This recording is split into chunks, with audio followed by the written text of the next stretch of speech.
Jesus, let your kingdom come here.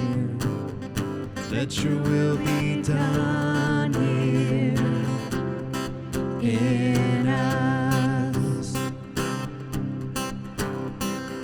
Jesus, there is no one greater. You alone are Savior.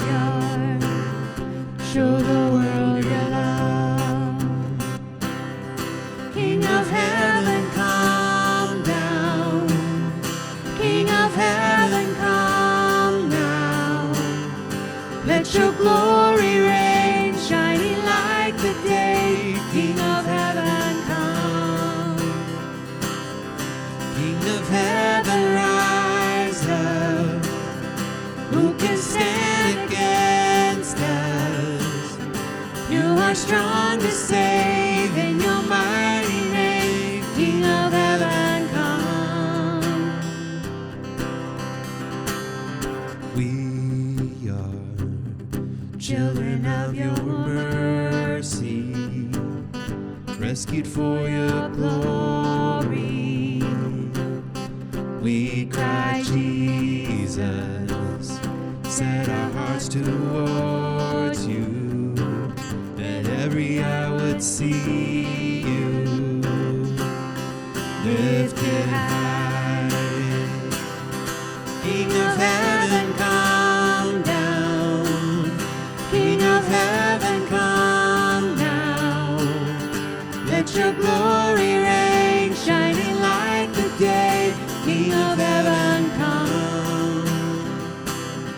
King of heaven, rise up. Who can stand against us? You are strong to save in your mighty name. King of heaven, come. King of heaven, come. King of heaven, come.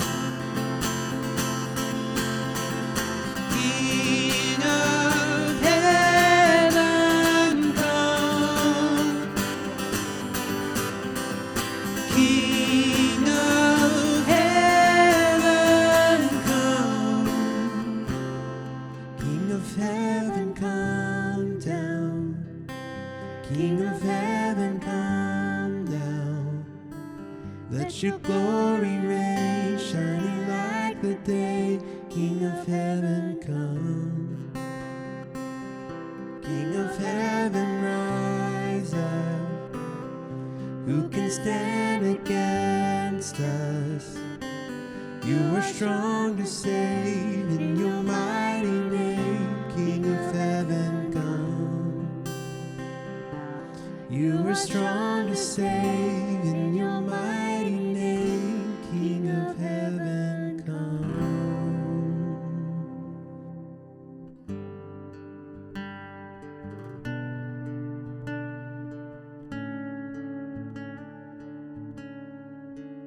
You give life, you are love, you bring light to the darkness, you give hope, you restore every heart that is broken. Great are you, Lord. It's your breath in our lungs, so we pour out our praise, pour out our praise. It's your breath in our lungs, so we pour out our praise to you only.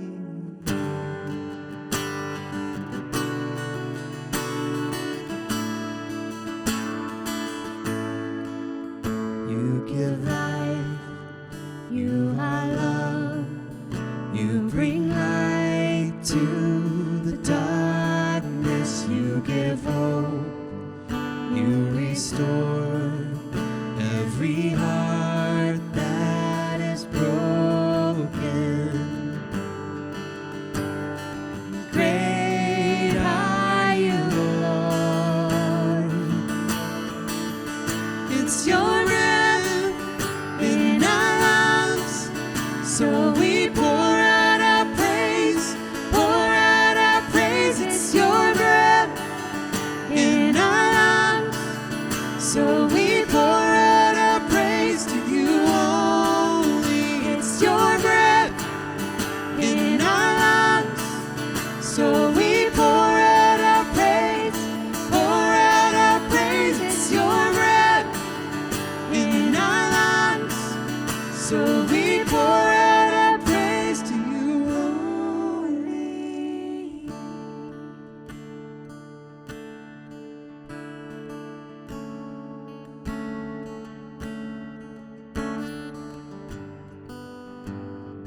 Great are you, Lord. And all the earth will shout your praise. Our hearts will cry, these bones will sing. Great are you, Lord. And all the earth will shout your praise. Our hearts will cry, these bones will sing. Great are you, Lord. It's your breath in our lungs, so we pour out our praise, pour out our praise. It's your breath in our lungs, so we pour out our praise to you only. It's your breath in our lungs, so we pour out our praise, pour out our praise. It's your breath in our lungs, so we pour out our praise to you only. Great are you, Lord.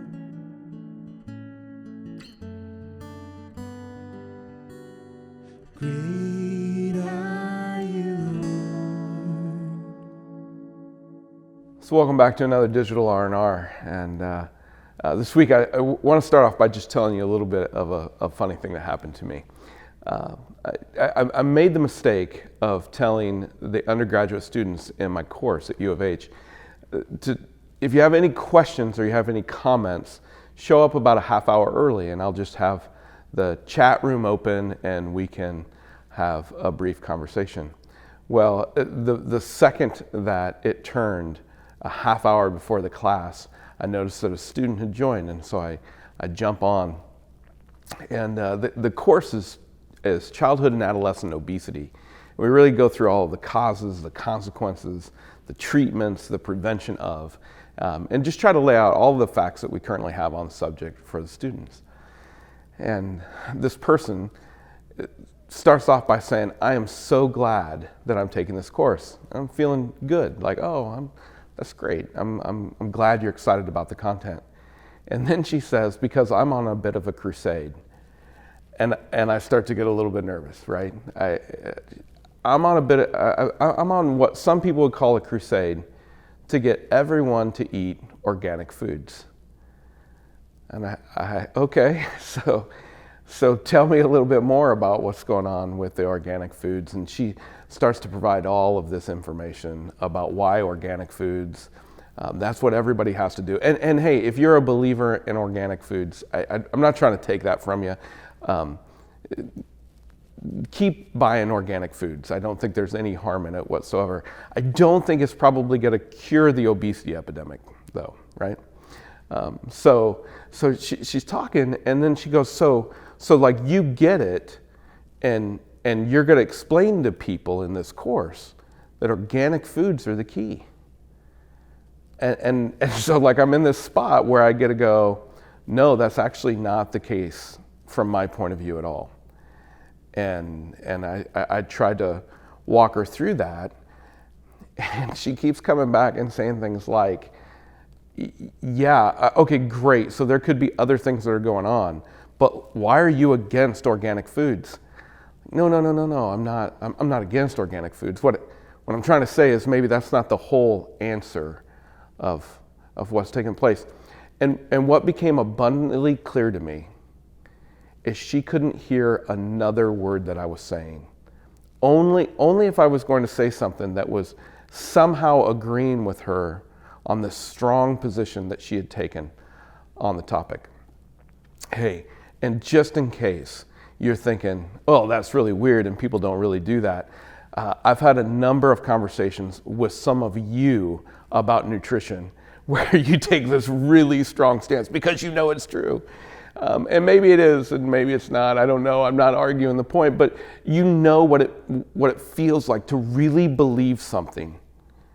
And because you really believe it, you want everybody to understand what it is. And we don't really pay attention to some of the other facts that are going on with it. We don't take a holistic view, a holistic appraisal of the situation. And we just really want to hear, here's what supports my point of view. And folks, we see this in other points of life as well, right? We see this in the political realm. We see where we're either on this side or we're on this side, and we have a really difficult time talking because I have this strong belief and I really don't want to listen to what another strong belief has to say. And I don't think that comes from like a terrible place. You might be thinking to yourself, man, how could somebody be so arrogant? And I don't even think it's necessarily arrogance, because sometimes what it is what we call a white hat bias. We have this bias that we're the good guy. We wear the white hat. And we're wearing this white hat, and so the information that we have, even if we're not quite right, we have a righteous end in mind. For her, she has the righteous end of, if everyone eats organic foods, we'll be in a better place. So even if I'm a little bit wrong and I'm discounting other information, of course it would be good for everyone if they did this. I think that you notice the same thing in political conversations. If you would just understand the way that I understand it, good things would come. And so it's not even necessarily, it comes from a terrible place. I think it can come from a place of, because we want good things to happen. I think this also takes place in churches. And I think it takes place in some of the conversations that we might have where we start to talk about what are the steps that we need to take to become a better people, to be more Christ-like, to be followers of. And we get locked in on something, and then it's kind of hard to see the other things that are going on. Have you ever had somebody give a really simple answer to an incredibly complex question when it comes to spiritual things? Where you say, I just don't, there's some stuff in Scripture that I don't understand. And then they say, well, Jesus is about love, and so if it doesn't have to do with love, then you're probably reading it wrong. And I want to be able to say, I agree, like Jesus does teach about love. And he also teaches about things like righteousness and holiness. And so like it's sometimes hard to hold all of these things in our head and try to understand it, because we just want the one thing that's really true. And sometimes we think that one thing, if everyone would just listen to that, this would lead us to righteous ends. And so we kind of discount and we throw off some other things and maybe just don't have this holistic view of what's taken place. So I want to go to a spot in Scripture where I think that Jesus is addressing this, and maybe gain a little bit of insight about what he's trying to communicate there. Then the disciples came and said to him, "Why do you speak to them in parables?" And he answered them, "To you it has been given to know the secrets of the kingdom of heaven, but to them it has not been given. For to the one who has, more will be given, and he will have in abundance. But from the one who has not, even what he has will be taken away. This is why I speak to them in parables, because seeing they do not see, and hearing they do not hear, nor do they understand. Indeed, in their case, the prophecy of Isaiah is fulfilled that says, 'You will indeed hear, but never understand. You will indeed see, but never perceive. For this people's heart has grown dull, and with their ears they can barely hear, and their eyes they have closed, lest they should see with their eyes, and hear with their ears, and understand with their heart, and turn, and I would heal them. But blessed are your eyes, for they see, and your ears, for they hear. For truly I say to you, many prophets and righteous people long to see what you see, and did not see it, and to hear what you hear, and did not hear it." there's some things in this that we're not going to talk about tonight, and it would take quite a bit. And again, if there's something in there that I didn't address that you'd like to talk about, feel free to send me an email or contact me in some way. I'd love to talk to you a little bit more about it. But what I want to focus in out of that section of Scripture tonight is this idea of how could people who are believing to be righteous have their eyes closed and not hear what Jesus has to say? And is it just because there's some sort of evil inside of them, or they really don't, they're not true followers? Or no, I mean, maybe it's because we have these things in us that just make it really difficult to see what it is that we need to see and to listen to what we need to listen to. And sometimes I think probably some of these folks really thought, but I'm doing the right thing. And I'm passionately doing the right thing. If, we have stories in Scripture. If you look at the story of Paul, who was Saul, converted to Paul, you see this, like a true belief of doing the right thing, and yet being really wrong in what they're doing. And so I love what Jesus says here, where he goes, no, like this is really possible for us. It's possible that you think that you see, but you don't. I think what goes on behind this, do we have a spiritually sensitive heart? Do we have a seeking heart to say, I really want to understand, I want to seek after the truth of what's going on here? Or do I have some other motive? Do I have this belief and I just want everyone to listen to my belief? Or can I open myself up to say, no, I want to have eyes to see the ways that you would want this done. God, I want to have ears that listen to you. And folks, I just feel like we're in a world today where that's not the way that we function. And so when I read these words, it encourages me again to just take a moment and say, God, would you soften my heart? Would you open my ears? Would you open my eyes? Because I desire the things that you have to teach. In a world of simple answers, I know there's incredible complexity to what's going on. And God, I want to understand that, because if you can guide me, if you can show me, if you can have me be the person that you would have me to be in this world, a lot of issues are going to get changed in my life, and hopefully the people that I come in contact with. Because God says that they would turn and I would heal them. Folks, in the things in my life that I don't see so well, I would pray that I could turn to God and He would heal me. And that's my prayer for all of us this week, is that we'd seek after this spiritually sensitive heart, and we keep our eyes and ears open,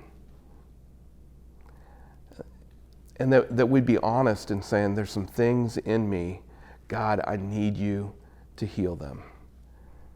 And I wouldn't be afraid, and I wouldn't just be dogmatic about that one thing, but I'd say, God, I want to turn to you. Heal me. Have me be the person that you want me to be. Folks, I miss you. Again, I'm looking forward to the time where we get to see each other face to face. Have a great week.